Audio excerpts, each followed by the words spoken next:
everyone, thanks for tuning in. It's Amber here from Zero Wasted. I'm a conservation biologist and I'm excited to talk to you guys about sustainable living.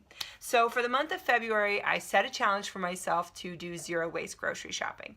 It is now March. I've had 28 days to work on this challenge and now I've had about a week to process, and I want to share with you guys my tips and tricks, my successes, my fails, things like that. So the reason I did zero waste grocery shopping is I wanted to reduce the amount of waste that was going into the landfill and the amount of recycling I was producing. So I looked at this month of February, my zero waste grocery shopping challenge, as going totally package free. So that meant for sure no plastic. So whatever I was going to do, I was going to avoid plastic. And if I could avoid glass, aluminum, and cardboard, then I was going to do that as well. Okay, let's talk about some of the tips. So one of the best and easiest things you can do is to be prepared. So take time before you go to the grocery store to make a meal plan, to pick out 3 or 4 or whatever works for your family meals that you want to make, and that way when you get to the grocery store you can get all those items and you also know what materials you need to bring with you to the grocery store.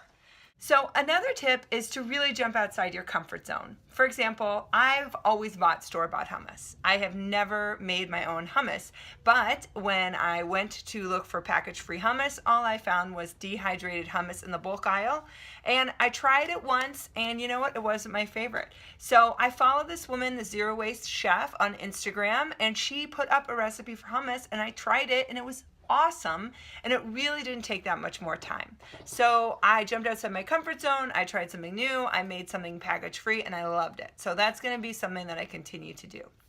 One other thing that's great to note is you might find some fantastic alternatives to food that you didn't even know could be part of your diet. So for example, in my house, we always eat cereal, but cereal comes in plastic and it comes in cardboard. And before this, I didn't even realize how many different kinds of granola the bulk section contained.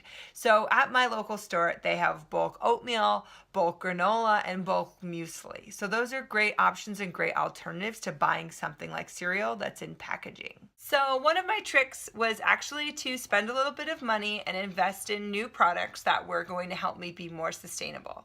These weren't expensive products, a few dollars here and there, but they really helped me during the month of February complete my zero waste grocery shopping. So for example, I purchased additional produce bags, and I got these at Lake Winds Co-op. They were sold right on the shelf. They were made local in St. Paul, and they were awesome. I just didn't have enough, and I felt like, okay, yes, I have to spend $10 on more produce bags, but this is going to make my life so much easier. So let's talk about the fails. So my husband is a hunter, and in the fall he goes out and he hunts pheasant, duck, and deer. When it comes back from the butcher, it's in a non-biodegradable, non-recyclable, plasticky wrap. And so even though I tried to do everything zero waste, we already had this meat in our freezer, and as we consumed it, that was waste we accumulated. There are some things you simply cannot find totally package free. For example, water chestnuts. I love to cook, and I love to cook with water chestnuts, but I could only find them in a can. So for the month of February, I went without. But long term, that might not be possible. So it's great to know that they're in an aluminum can, something that can be recycled and recycled again, but it also means that I will have to contribute recycling to my recycling bin. I am so excited to share with you guys that what you see here is the only waste my family accumulated from grocery shopping for the month of February. As you can see, it is almost entirely plastic. A lot of wrappers, single-use items, cereal containers, and then some twisty ties from produce. Before I started my month of waste-free grocery shopping, I looked at my trash can. It's not a very glamorous thing to do, but it really helped me learn about where I was accumulating waste. And it turns out most of my waste was from grocery shopping. It was from single-use plastics like celery containers or carrot bags, things that I knew I could totally avoid. So once I knew I was going to be decreasing my amount of waste from grocery shopping, I set a goal for myself to only accumulate 1 bag of trash for the whole month of February. Well, I am so excited to say that I accumulated 1 bag of trash in 5 weeks. So I went above and beyond my goal, and that was just a really, really great feeling. And this trash was not filled with any food waste. I really felt like for the month of February trying this out was such a rewarding experience. I went into it not really sure if I could do it, but not only did I realize I could do it, it was actually very, very easy. It's just small switches you need to make in order to change your behavior and make a huge impact on the environment. So the biggest success was that I feel empowered to do more.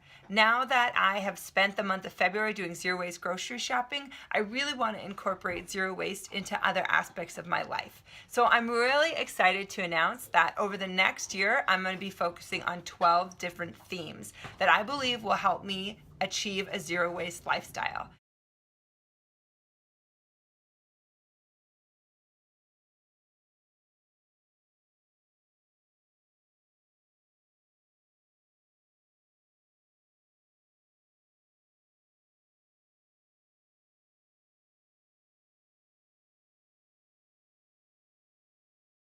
By focusing on these 12 themes throughout the next year, I really believe that I will be able to achieve very close to a zero waste lifestyle.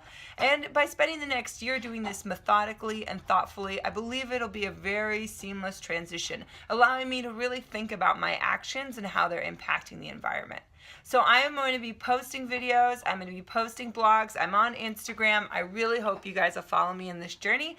And please comment, make suggestions for other themes. I would love to hear from you.